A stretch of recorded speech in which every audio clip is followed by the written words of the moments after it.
जय श्री राम, जय बजरंगबली। यदि आपके ऊपर बहुत ही बड़ा संकट आ गया है, आपको कुछ समझ में नहीं आ रहा कि मैं क्या करूं, ऐसी इमरजेंसी वाली हालत हो गई है कि आपके घर में कोई बीमार है और बहुत ज़्यादा आप परेशान हो गई, आपको समझ में आ ही नहीं रहा है कि क्या करें, तब आपको इमरजेंसी हालत में मैं जो विधि आपको बताने वाली हूँ वो आपको करनी है सिर्फ एक दिन। जी हाँ, ये सिर्फ़ एक दिन इस विधि को करने से आपकी सभी मनोकामनाएँ ज़रूर पूर्ण होंगी। यदि आपके ऊपर बहुत बड़ा संकट आया हुआ है, ऐसी प्रॉब्लम कि आप किसी को बता ही नहीं पा रहे हो, कभी-कभी ऐसी सिचुएशन हो जाती है कि हम बहुत परेशान होते हैं। हमारे पास ऐसे-ऐसे दुःख होते हैं लेकिन हम किसी को बता नहीं पाते क्योंकि कोई सुनने वाला नहीं होता है। माँ-बाप बूढ़े हो चुके रहते हैं, हम उन्हें हर बात नहीं बता सकते हैं।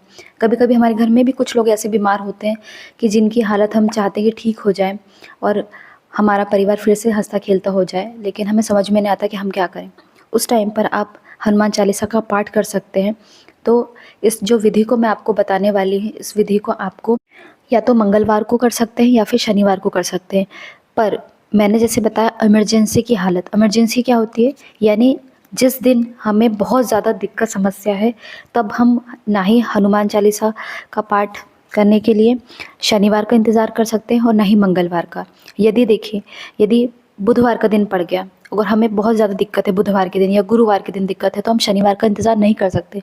हम ये चाहेंगे कि हमें उसी दिन कुछ ना कुछ भगवान आशीर्वाद ज़रूर दें या कुछ ना कुछ ऐसा ज़रूर हो चमत्कार जिससे हमारे घर की सभी समस्याएँ दूर हो जाएँ और जो ये बड़ी-सी प्रॉब्लम है, कभी-कभी ऐसी इमरजेंसी आ जाती है कि कोई बीमार है या फिर कोई ऐसी समस्या आ जाती है कभी कि हम बता ही नहीं पाते कि करें क्या, किसको बताएँ? कोई नहीं होता है, तो हम किसको बता सकते हैं? सिर्फ़ हम भगवान को ही बता सकते हैं और भगवान ही है जो हमारी उस समस्या को दूर कर सकते हैं।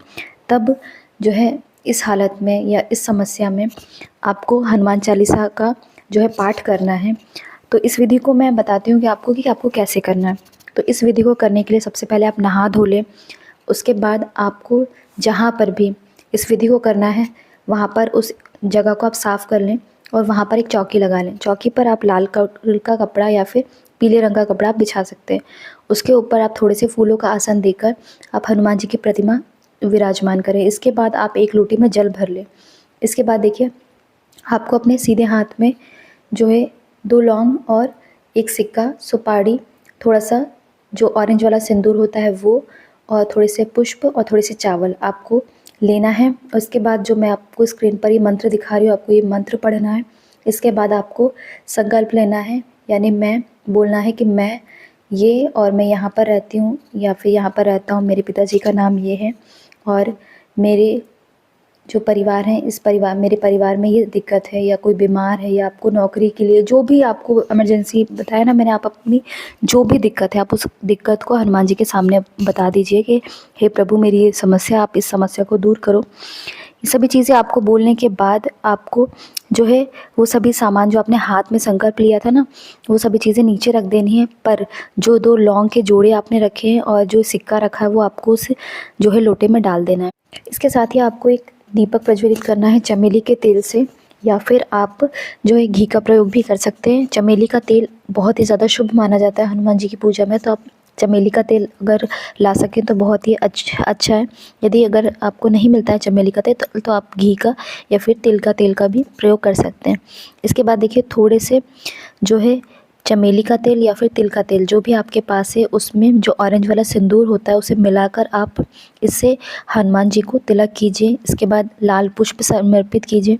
इसके साथ ही आपको जो भी भोग समर्पित करना है, चाहे गुड़ चने का या फिर बूंदी का प्रसाद या फिर लड्डू जो होते हैं बूंदी वाले लड्डू, आप वो भी समर्पित कर सकते हैं। कुछ ना मिले तो आप केले भी समर्पित कर सकते हैं। अगर आपके पास कुछ भी नहीं तो आप चीनी का प्रयोग कर सकते हैं, यानी चीनी भी समर्पित कर सकते हैं। इसके बाद आपको 7 बार बजरंग बाण का आपको पाठ करना है।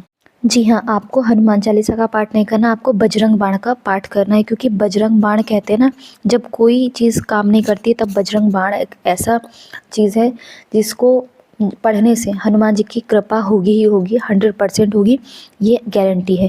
क्योंकि जो है ना, हनुमान चालीसा का पाठ हम नॉर्मल उसमें कर सकते हैं, कोई दिक्कत समस्या है तो आप कर सकते हैं नॉर्मल, लेकिन यदि आपको बहुत बड़ी समस्या है तभी आपको, बताया ना मैंने, इमरजेंसी की हालत क्या होती है, इमरजेंसी यानी बहुत बड़ी ऐसी समस्या कि वो आपको कुछ समझ में नहीं आया, तब आपको बजरंग बाण पढ़ना है 7 बार। तो बजरंग बाण का आप 7 बार पाठ करें।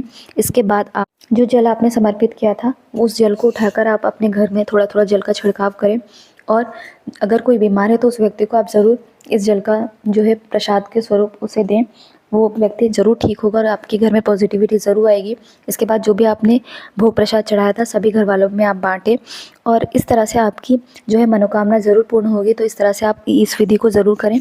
बजरंग बाण एक ऐसा बाण बोलते हैं ना कि जब कोई बाण ना चले तब इस बजरंग बाण को आप ज़रूर प्रयोग करें। हनुमान जी का बाण है, कभी भी खाली नहीं जाएगा। आपकी कोई भी दिक्कत समस्या हो ज़रूर दूर होगी। तो ये वीडियो आपको कब मिला आप प्लीज़ कमेंट बॉक्स में मुझे ज़रूर बताना, क्योंकि ये हनुमान जी की कृपा ही है जो आप तक इस वीडियो को उन्होंने पहुंचाया है। क्योंकि उनके चमत्कार ही है, उनकी कृपा के बिना कुछ भी नहीं होता, एक पत्ता भी नहीं हिलता है। तो फिर ये वीडियो क्या ही चीज़ है। तो ये वीडियो आपको किस दिन और किस समय मिला मुझे कमेंट बॉक्स में ज़रूर बताएं। और यदि आपको इस विधि से कोई भी जो है ज़रा सा भी आपको लाभ हो तो मुझे कमेंट बॉक्स में ज़रूर बताना। जय श्री राम, जय बजरंगबली।